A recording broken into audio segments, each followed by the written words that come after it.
মুসলমান ঘরে ছেলেরা, নওজওয়ানেরা, তরুণেরা, নবী পাকের প্রেমিকেরা, হযরত আবু সালেহ মুসা রাহমাতুল্লাহ আলাইহি ক্ষমাটা চাইতে লেগেছে।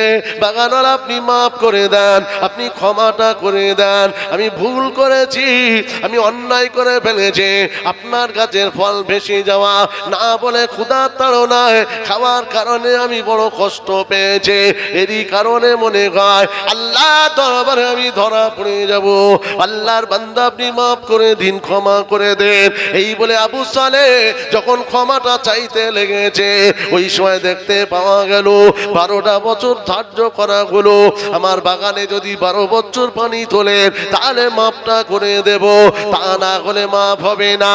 এ নওজোয়ান তরুণের আব্বারা, আবু সালেহ মুসাল্লার ভয়ে পড়ে গিয়ে, খবিলাইতে পড়ে গিয়ে, পাকনার ভয়ে পড়ে গিয়ে সঙ্গে সঙ্গে দেখতে পাওয়া গেল রাজি হয়ে গিয়েছে গো। আগা আমি 12টা বছর পানি তুলবো।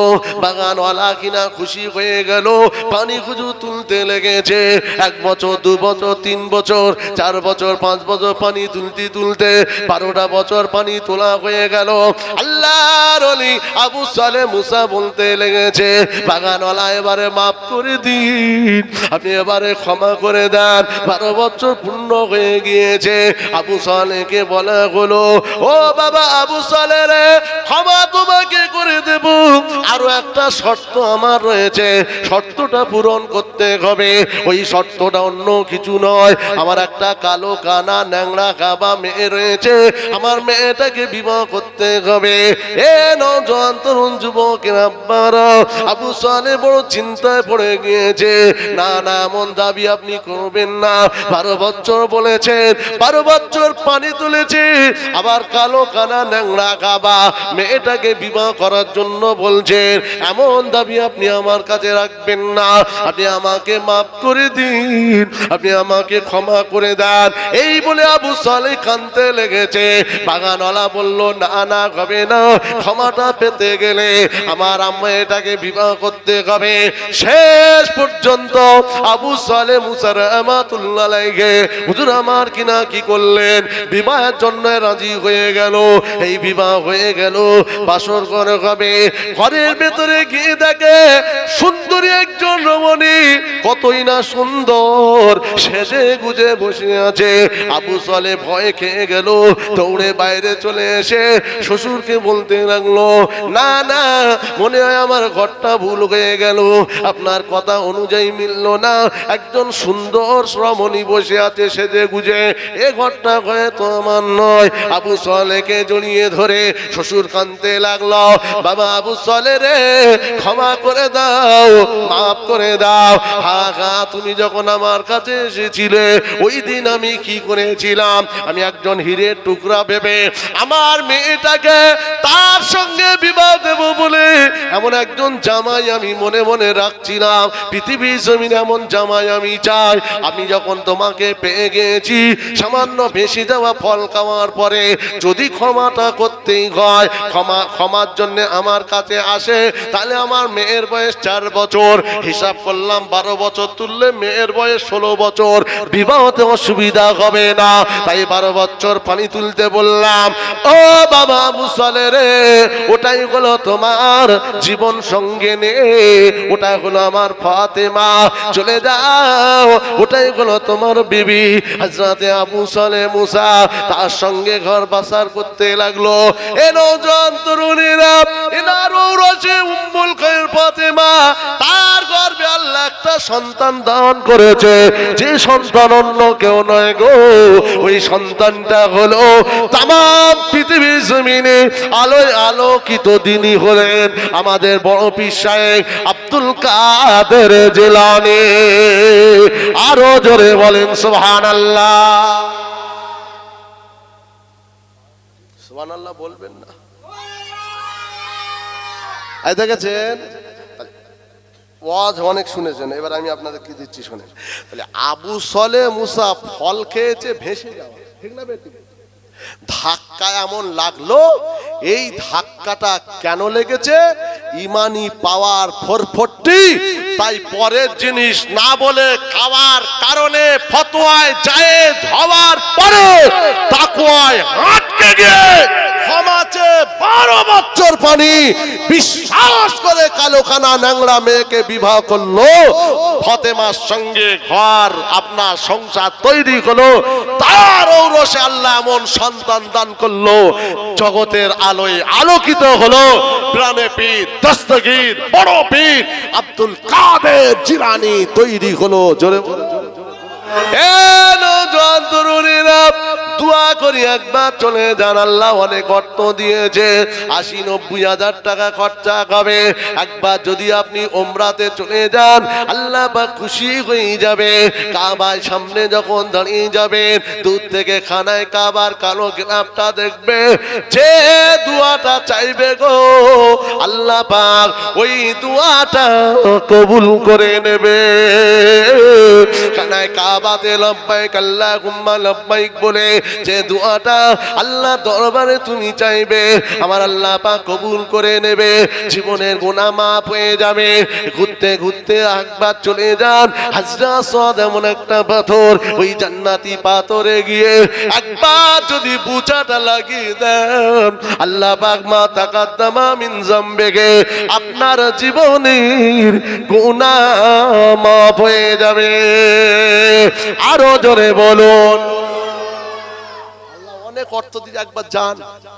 এই হাইসাব বসে ফুরফুরাতি বাড়ি বুঝলেন, দুবার গেছে, এই গত কয়েকদিন আমার সাথেও গেছিল, আল্লাহ নিয়ে গেছিলেন বুঝলেন। আপনি কাউকে বোঝাতে পারবেন না যে কোন জায়গা আর কি করলাম আর কি হলো, কি যে নিয়ামত। আমি অনেক চেষ্টা করেছিলাম ওই একবার ওই জান্নাতি পাথরে ঠোঁটটা লাগাবো ভাই, মাঝে মাঝে এরকম মারছে, আমি আর নেই, আল্লাহর কিরেছে কি বিপদ। হিসাবে এ না ঝোঁক, আমি মরে গেলেও আমি চুমু দেবো, গুতো ফুতো খেয়ে মারধর খেয়ে চুমো দিয়ে তারপর ঘরে ঢুকেছে। সুবহানাল্লাহ বলে, সুবহানাল্লাহ বলে। গরিব মানুষ ফের নিয়ত করেছে, বলছে বড় হজে যাবো, আল্লাহ কবুল করেন, বলেন আমিন। যে একবার যায় তার যেতে বারবার মন চায়, এমন জায়গা। জোরে বলো মুসলমান ঘরে ছেলে না নওজোয়ান তরুণেরা, এ নবী পাকের প্রেমিকেরা, ওখান থেকে হজের কাজগুলো মিটিয়ে নিয়ে আপনি মদিনা শরীফে চলে আসবে। সবুজ গাম্বাদে খেজরা রাসূলুল্লাহ রওজা মুবারক দেখে আপনি থাকতে পারবেন না, আপনার চোখ দিয়ে পানি গড়িয়ে যাবে। ইয়া রাসূলুল্লাহ হাবিবাল্লাহ বলে আপনি রাসূলের রওজা মুবারকে যখনই ঢুকবেন, আসসালাতু আসসালামু আলাইকা ইয়া রাসূলুল্লাহ গে ইয়া হাবিবাল্লাহ বলে যখন একবার আপনি সালাম কানা দেবে, আমার রাসূলুল্লাহ আপনার সালামের জবাব দিয়ে দেবে।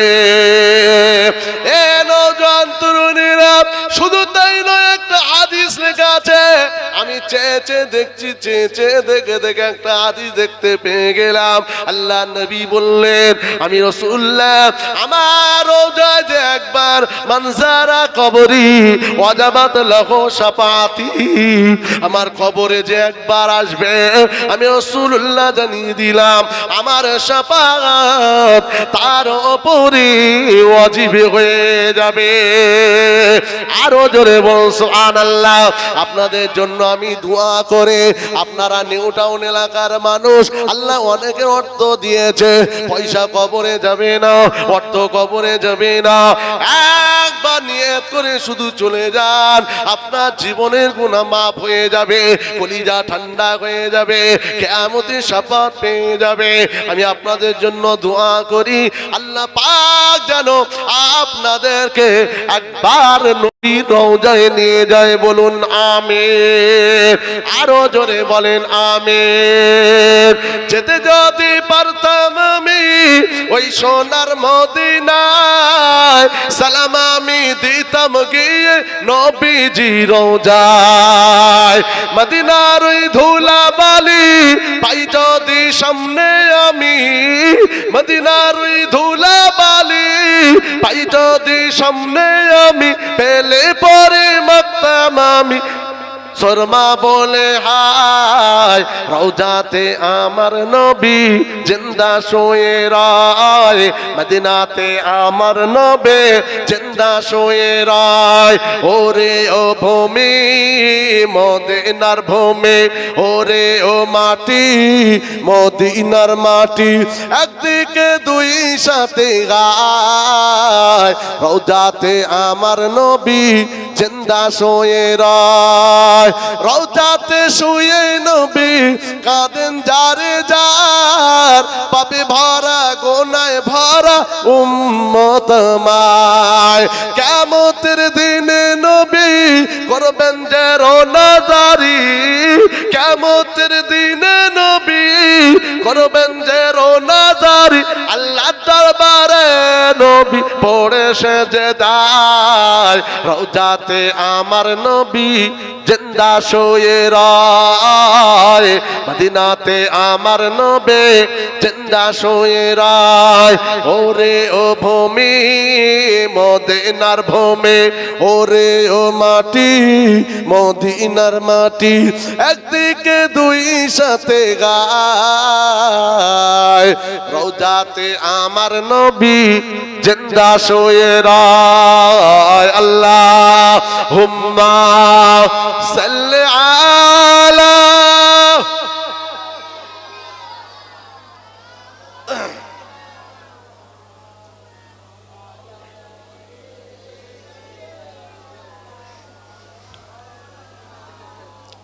মুসলমানের ছেলেরা নওজোয়ানেরা তরুণেরা নবী পাকের প্রেমিকেরা আমার মুরব্বী বাপের মায়েরা দিন তাহলে আমি বোঝাতে চেয়েছিলাম আমরা হলাম ইমানদার কিন্তু ইমানি পাওয়ারটা বড় হলো এই ইমানি পাওয়ারটা বাড়াতে হবে যদি একবার বাড়িয়ে দেওয়া যায় পৃথিবীর কোনো শক্তি আপনার কাছে কেউ ক্ষতি করতে পারবে না এ নওজোয়ানেরা আল্লাহ নবীর একজন সাহাবী হযরতে খুবাইব বলে নাম বাজারে বিক্রি করা হলো খুবাইবকে একজন কিনে নিয়ে তাকে বাড়িতে দীর্ঘদিন রাখার পরে জেলখানায় ভর্তি করে দিল 6 মাস ধরে হুজুর আমার জেল কাটলো হঠাৎ একদিন জেলখানার দারোয়ান ঘোষণা দিয়ে দিল অমুক দিনেতে হযরতে খুবাইবকে জেলখানা থেকে বার করে প্রকাশ্য তাকে শহীদ করে দেওয়া হবে চতুর্দিকে রমরমা চতুর্দিকে জমজমা চতুর্দিকে ঘোষণা হয়ে গিয়েছে এলান করে দিয়েছে খুবাইবকে মারা হবে দিনে দিনে দেখতে পাওয়া গেল জেলখানা চতুর্দিকে হাজার হাজার মানুষ দেখার জন্য সব হাজির হয়ে গিয়েছে হযরতে খুবাইব জেলখানার ভেতরে আছে জেলখানার বাইরে হাজার হাজার মানুষ রয়েছে হযরতে খুবাইব কি করলেন ওযুটা বানিয়ে নিয়ে ওই জেলখানার গেটের দরজার সামনে চলে এলো হুজুর আমার হাতখানা ভিক্ষুকের ন্যায় হাতটা বাড়িয়ে দিয়ে বলতে লেগেছে এ দুনিয়ার মানুষেরা কে আছিস তোরা একবার তোরা আমাকে একটা চাকু দে একটা ছুরি দে আতিনি মুসা বলে হুজুর আমার একটা চাকু চাইতে লেগেছে 33,000 ভোল্টেজের ইমানে পাওয়ারের আরেকটা ক্ষমতা দেখাচ্ছে শুনছেন আপনারা না অসুবিধা হচ্ছে কথা বলেন আরে ভাই আমি বেশি দূরের লোক নয় আমার ইসলামে লেখা আছে ফুরফুরা শরীফ জনাব হযরত মাওলানা আসাদুল্লাহ কে ফুরফুরা শরীফ লেখা আছে ভুল কিছু না আমি আপনাদের পাশের গ্রামের লোক চেনেন আমায় কেউ হাত তোলেন তো কজন চেনেন দেখি কেউ নেই এর মধ্যে 1 2 তুমি হাত নাও তুমি তো আমার কুটুম হও তুমি না হাই ভাইপো বসে আছে মইনুর শোনেন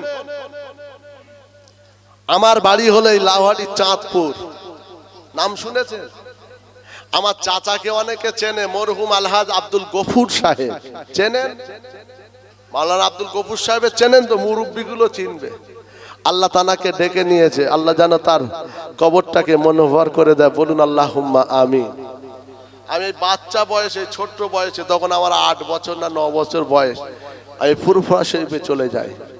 বেলপাড়া, ফুরফুরা বেলপাড়া, লম্বা মাজার, জানার সোহবতে, জানার বাড়িতে খেয়ে আর জানার সোহবতে থেকে মুজাদ্দিদুজ্জামান দাদা পীর কেবলার টাইটেল মাদ্রাসাতে ফারেক হয়েছে। তিনি আমার ওস্তাদ শাইখ পিরজাদা সৈয়দ আমজাদ হোসেন বুখারী, নাম শুনেছেন তো? যে আমি আর তাহলে আপনাদের এলাকারই লোক হিসেবে নাকি গো, আমি এখানে প্রথম এসেছি। মোহাম্মদপুর থেকে আরম্ভ করে আশপাশে গলাশে এই মইদুল ভাই বসে আছে, যারা চেনে তারা মোটামুটি জানে বোঝে আসি। এই জন্য এলাকায় বলে একটু আমি 2-4 কথা সব রকম ভাবেই আপনাদের বলছি, কেন আমার ভয় এলাকার লোক, এলাকার মানুষের আবার কিসির ভয়? আপনি হারাম খাবেন আর আমি ছেড়ে দেবো? বিল্ডিং বালাখানা হারামের পয়সায় যদি হয় ওই ঘরে নামাজি তো হবে না। তা আমি আমার বলার কথা বলবো, আপনার মানার কথা আপনি মানবেন। জান্নাত বেঈমানদের নয়, জান্নাত আমরা ইমানদার আমাদের। কিন্তু কোন ইমানদার? ওই ইমানদার যাদের ইমানি পাওয়ারটা বেশি থাকার কারণে নিজেকে অন্যায় থেকে বাঁচায়, ওই ইমানদার। জোরে বলো। হ্যাঁ, মাথায় রাখবে। মুসলমান ঘরে ছেলেরা, নওজওয়ানেরা, তরুণেরা, নবী পাকের প্রেমিকেরা, দেখতে পাওয়া গেল হযরতে খুবাইব একটা চাকু চাইতে লাগলো। হুজুরকে একটা চাকু দেওয়া হলো। ওই চাকুটা নিয়ে আল্লাহ নবী সাহাবী হযরতে খুবাইব, এই নখগুলো বড় বড় হয়ে গেছে, দীর্ঘদিন ধরে জেল কাটার কারণে নখগুলো বড় বড় হয়ে গিয়েছে, তাই তিনি মারা যাবে, শহীদ হয়ে যাবে। এই জন্যে হুজুর আমার কি করলেন, ওই নখগুলোকে কেটে ছোট ছোট করতে লাগলো, নখগুলোকে কেটে ছোট করতে লাগলো। কেন তিনি জানেন রাসূলুল্লাহর হাদিস হলো নখ বড় রাখা হলো হারাম, নখ বড় রাখা হলো হারাম। তাই আল্লাহ নবী সাহাবে হযরতে খুবাইব মারা যাবে, শহীদ হয়ে যাবে, তার শাহাদাতের আগে তিনি তার নখগুলো, 4 নখগুলো কেটে আমার রাসূলুল্লাহর সুন্নাতটাকে আদায় করে নিয়েছে। আরো জোরে বলে। আর আমাদের ভেতরে কিছু ঢেকি ঢেকি কলঙ্ক, ওরা আবার নখ বড় রাখে, আবার তার ডেকোরেশন আলাদা আছে না? গোপ এমন পাক মেরে রেখেছে, তো কাওরা না মুসলমান বোঝা যায় না। বলে এলাকার ডন, আর কালা পাল্লায় পড়ে গেলে ডন ফন সব ঠান্ডা হয়ে যাবে। বুঝলেন না? বলা হলো না তো। আমি ওই যে চলে গেছি, ওই ফুরফুরাতে রয়ে গেছি, আমি আর এখানে আসি না, মাঝে মাঝে বাড়িতে আসি। ওখানেই 28 বছর আছি। ক বছর? 28 বুঝলেন? আল্লাহ, ওখানেই আমি আল্লাহর হুকুম যতদিন আছি মোটামুটি জায়গা ফায়গা সব কিনে ওখানে একটা সেটেল হয়ে রয়েছি। এবার দেশের তো একটা টান আছে আমার, আল্লাহ চাইলে একদিন আসবো। কথা বললো তো। যাই হোক, এই নখ কাটছে, একটা বাচ্চা হঠাৎ ঢুকে পড়েছে। বাচ্চাটা ঢুকে যেমনি গেল, সঙ্গে সঙ্গে হযরতে খুবাইব হুজুর বাচ্চাটাকে কোলে নিয়ে রানের ওপর বসিয়েছে। মুসলমান ঘরে ছেলেরা, নওজওয়ানেরা, যুবকেরা, এ নবী পাকের প্রেমিকেরা, হযরতে খুবাইবের হাতে ছোট্ট ছুরি আছে, বাচ্চা তার রানের উপরে আছে। জেলখানা চতুর্দিকে মানুষেরা গুঞ্জন শুরু করে দিয়েছে, হয়তো এবারে প্রতিশোধটা নিয়ে নেবে, খুবাইব মারা যাবে, তার আগে বাচ্চাটাকে মেরে দেবে, এমন একটা গুঞ্জন শুরু হয়ে গেল।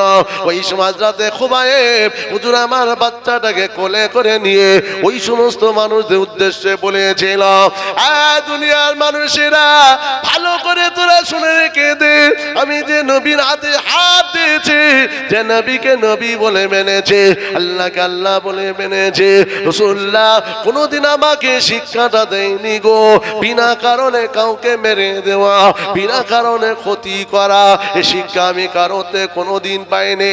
আমার রাসূলুল্লাহ না, এই শিক্ষা আমাকে দেয়নি।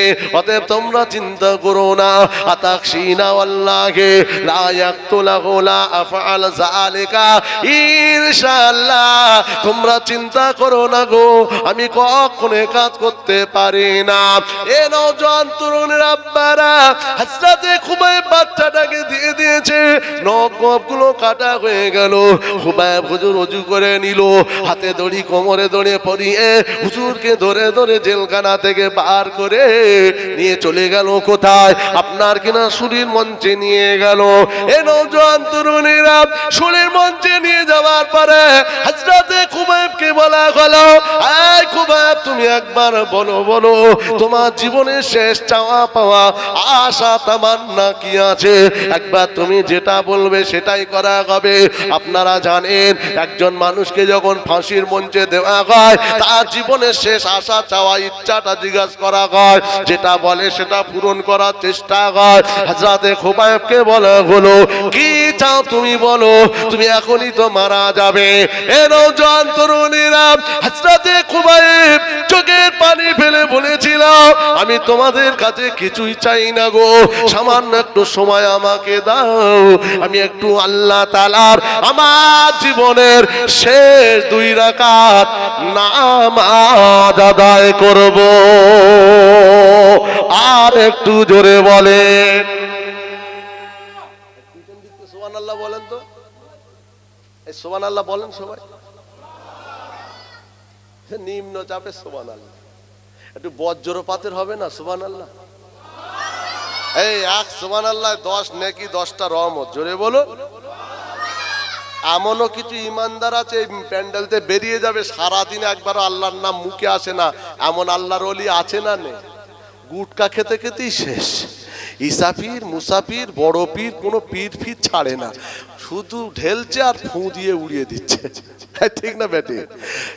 একবার সুবহানাল্লাহ জোরে বলুন সুবহানাল্লাহ।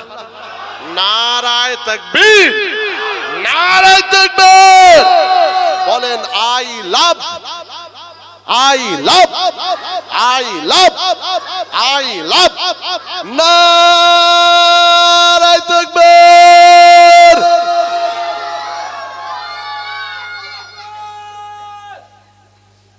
এ লোক তো 33,000, হ্যাঁ মারাত্মক।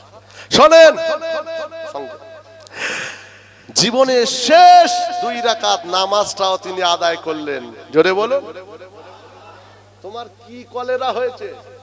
তুমি মিলাদ দিচ্ছ, শবে বরাত করছো, কদর করছো, ফকিরের ভিক দিচ্ছ, বিভিন্ন দরবারে যাচ্ছ, মাঝে মাঝে মাসিক জেকেরেও যাচ্ছ, তোমার মসজিদে নামাজ পড়ো না, কি কলেরা হয়েছে তোর? এরম কিছু আছে না নাই? এরম রুগী সব করে নামাজ পড়ে। মুসলমান ঘরে ছেলেরা, নওজোয়ানেরা, তরুণেরা, এ নবী পাকের প্রেমিকেরা, আল্লাহ নবী চলে যাবে, নবী আমার ইন্তেকাল হয়ে যাবে, রাসূলুল্লাহ ইন্তেকাল হয়ে যাবে, পর্দা নিয়ে নেবে। আল্লাহ নবী ইন্তেকালের আগে দেখতে পাওয়া গেল আম্মা জান হযরতে আয়েশা সিদ্দিকা রাদিয়াল্লাহু তাআলা আনহা আল্লাহ রাসূলের জবানের দিকে তাকালেন, রাসূলুল্লাহ ঠোঁট মোবারক দুটো লড়তে লাগলো। আম্মা জান আয়েশা সিদ্দিকা রাদিয়াল্লাহু আনহা বলতে লেগেছে, আমি আয়েশা আমার মনে হলো রাসূলুল্লাহ যেন কিছু বলবে। আম্মা আয়েশা কান কানা নিয়ে গিয়ে রাসূলুল্লাহর কাছে নিয়ে গেল, পাক জবানের কাছে কানটা নিয়ে গিয়ে আম্মা জান আয়েশা শুনতে লেগেছে। আম্মা আয়েশা শুনতে পায় রাসূলুল্লাহ মনে মনে বলতে লাগলো, আসসালাত আসসালাত আসসালাত, নামাজ নামাজ নামাজ, নামাজ নামাজ নামাজ, আমার উম্মত উম্মতি নামাজ নামাজ, ওয়াকিমিস সালাতা লিযিকরি, আল্লাহর শরণার্থে জমিনে নামাজ কায়েম করো। বলুন সুবহানাল্লাহ, আরো জোরে বলুন সুবহানাল্লাহ। এ নওজোয়ানেরা, হযরতে খুবাইব রাদিয়াল্লাহু তাআলা আনহু ওযুটা বানিয়ে নামাজের পাটিতে 2 রাকাত তাড়াতাড়ি করে নামাজ পড়লেন। অন্য দিনের নামাজ দেরি হলেও আজকের নামাজটা দেরি করলেন না। কারণটা হলো, যদি আমি দেরি করে, বেঈমানরা যদি মনে করে মরণের ভয়ে নামাজ দেরি করে ফেলেছে, আমি খুবাইব না না, আমি দেরি না করে তাড়াতাড়ি পড়লাম। নামাজটা আদায় করে নিয়ে হাত দুখানা রব্বে কারিমের দরবারে উত্তোলন করে আল্লাহর কাছে রোনাজারি করতে লাগলো।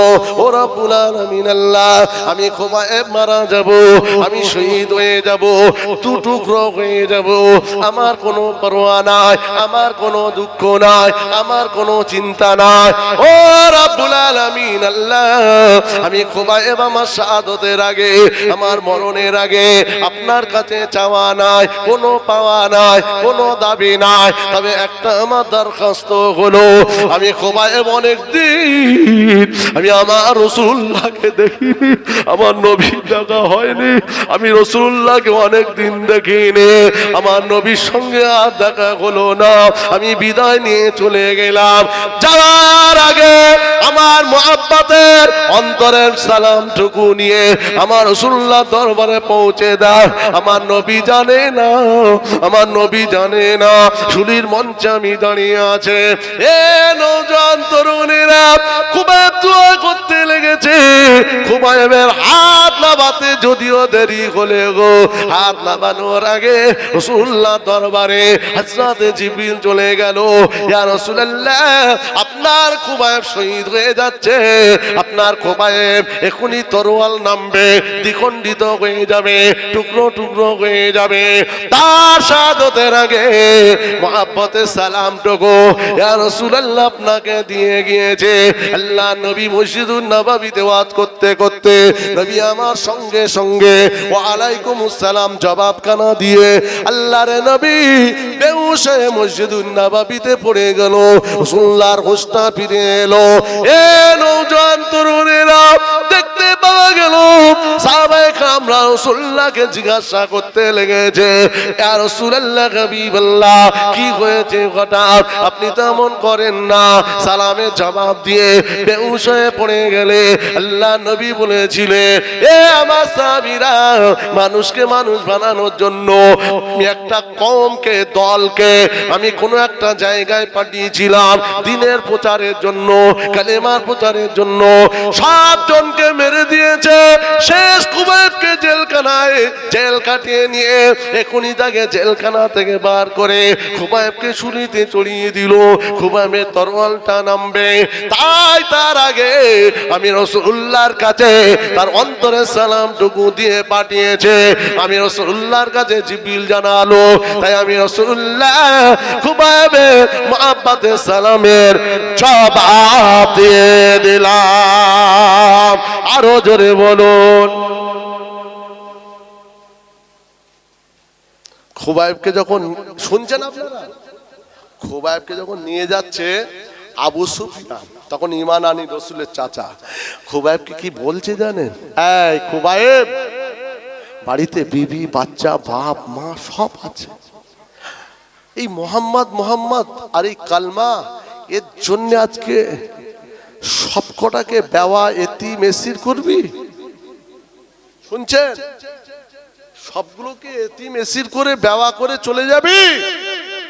একবার তুই যদি বলতে পারিস, আজ থেকে আমি মোহাম্মদকে আমি আমার জীবন থেকে বাদ দিয়ে দিলাম, দরকার হয় তোমরা মোহাম্মদকে এখানে নিয়ে এসো, তাহলে আমরা সঙ্গে সঙ্গে তোকে এখানেই আজাদ করে দেব আর তোর মোহাম্মদকে এখানে টেনে আনবো। এই কথা শুনে খুবাইব চোখের পানি ফেলে বলেছিল, এই আবু সুফিয়ান, শুনে রাখ, আমি খুবাইব জানিয়ে দিলাম, আমি আমার জীবন এরকম একবার নয় 1000 বার আমি দিতে রাজি আছি, তথাপি আমার দিল ও দিমাগ অন্তর মন থেকে লা ইলাহা ইল্লাল্লাহ মুহাম্মাদুর রাসূলুল্লাহ আমি আমার ছাড়তে রাজি নই, আমি 1000 বার জীবন দিতে রাজি। জোরে বলুন। এই 33,000 ইমানি পাওয়ার যদি না থাকে শুলির মঞ্চে দাঁড়িয়ে তরোয়াল দ্বিখণ্ডিত করবে, এমন কথা মুখ থেকে কি বার হতে পারে? কথা বলে না? তাহলে তোমার আমার ইমান আছে, আবার বলছি আপনার আমার ইমান আছে, কিন্তু ইমানি পাওয়ার লো আছে।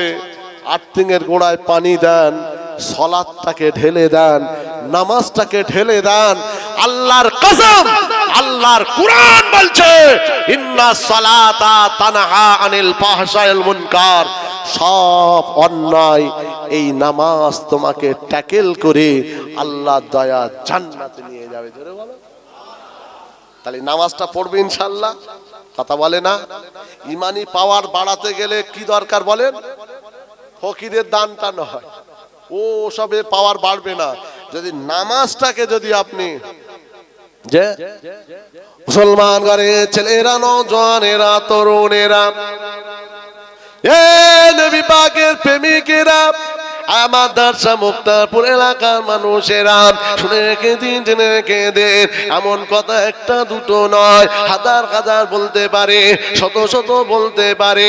কেননা তারা জীবনটা এইভাবে দিয়েছে গো, তারা জীবনের পরোয়া করলেন না, জীবনের মায়া করলেন না। তারা তাদের চিন্তা ভাবনা ছিল আমরা আমাদের জীবন দিয়ে দেব, আল্লাহকে ছাড়বো না, রাসূলুল্লাহকে ছাড়বো না, জান্নাতকে ছাড়বো না। তাই তারা জীবন দিতে রাজি হয়ে গিয়েছে।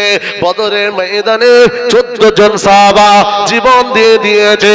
উহুদের ময়দানে 70 জন সাহাবা শহীদ হয়ে গিয়েছে, জীবন দিয়ে দিয়েছে। বাসর ঘরে বা বিবাহ হয়েছে, বাসর ঘরে গিয়েছে। হঠাৎ দেখতে পাওয়া গেল যুদ্ধে দাবামা বেজে গেছে। হযরতে হানজালা দেরি করলেন না, নতুন বিবির মুখে চুমা দিয়ে বলল, আমার বিবি জীবনের হয়তো শেষ দেখা, আর দেখা হবে কি জানি না। ইসলামের ডাক এসে গেছে, কোরআনের ডাক এসে গেছে, রাসূলের ডাক এসে গেছে। আমার বিবি রে, যদি আমি ফিরে আসি দ্বিতীয়বারে বাসর হবে, যদি আসতে না পারি জান্নাতে হবে।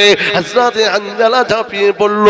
নতুন বিবাহিত নিজের জীবন সঙ্গিনীকে প্রথম রাত্রে ছেড়ে দিয়ে দৌড়ে দৌড়ে সোজা যুদ্ধের ময়দানে ঝাঁপিয়ে পড়ে জীবনটা টুকরো বিটুকরো করে দিল। ওদের যুদ্ধ শেষ হয়ে যায়, রাসূলুল্লাহ বলতে লেগেছে, আমার সাহাবারা আমাকে ধরে নিয়ে একটু ওহদটাকে পরিদর্শন করতে যায়। সাহাবারা ধরে ধরে নিয়ে রাসূলুল্লাহকে নিয়ে ওহদের ময়দান ঘুরতে লাগলো। দেখতে পাওয়া গেল আমার নবীর একে একে সাহাবীদের লাশ পড়ে আছে, হাত কাটা, পা কাটা, কারো কিনা দেহ মাথা আলাদা, টুকরো বিটুকরো, রক্তে রক্তাক্ত। আল্লাহর নবীর চোখ দিয়ে পানি গড়াতে লাগলো। রাসূলুল্লাহ এগিয়ে যায়, যেতে যেতে দেখতে পাওয়া গেল একটা একটা করে লাশ। দেখতে দেখতে হঠাৎ দেখতে পাওয়া যায় একজন সাহাবী আল্লাহর নবীর দিকে তাকিয়ে তাকিয়ে দুই চোখ দিয়ে পানি গড়িয়ে যাচ্ছে। মানে ওই সাহাবীটা তখনও জিন্দা আছে, বলুন আলহামদুলিল্লাহ। জিন্দা। রাসূল তার কাছে গিয়ে চেয়ে আছে, সে আমার নবী নুরানি চাঁদের মুখের দিকে চেয়ে আছে, কথা বলে না, দুই চোখের পাশ দিয়ে পানি গড়িয়ে যাচ্ছে। মুসলমান ঘরে ছেলেরা, নওজওয়ানেরা, যুবকেরা, এ নবী পাকের প্রেমিকেরা, আল্লাহর নবী বলতে লেগেছে, আমার সাহাবা, কি হয়েছে বাবা, এমন করে কেন তুমি চোখ দিয়ে তোমার পানি? ও বাবা সাহাবী, একবার তুমি বলো, আমি রাসূলুল্লাহ, আমি তোমার কাছে এসেছি। ওই সাহাবীটা কোনো কথা বলতে চাই না। সাহাবীর নাম হলো হযরতে আম্মারা। আল্লাহ নবীর মুখের দিকে চেয়ে আছে। আর হযরত জিবরিল আমিন আসমান থেকে দৌড়ে চলে এলো, ইয়া রাসূলুল্লাহ গে, আপনার সঙ্গে কথা বলতে পারবে না, ক্ষমতাটা তার নাই। ইয়া রাসূলুল্লাহ এখনই শহীদ হয়ে যাবে, শুধু আপনার অপেক্ষায় আছে।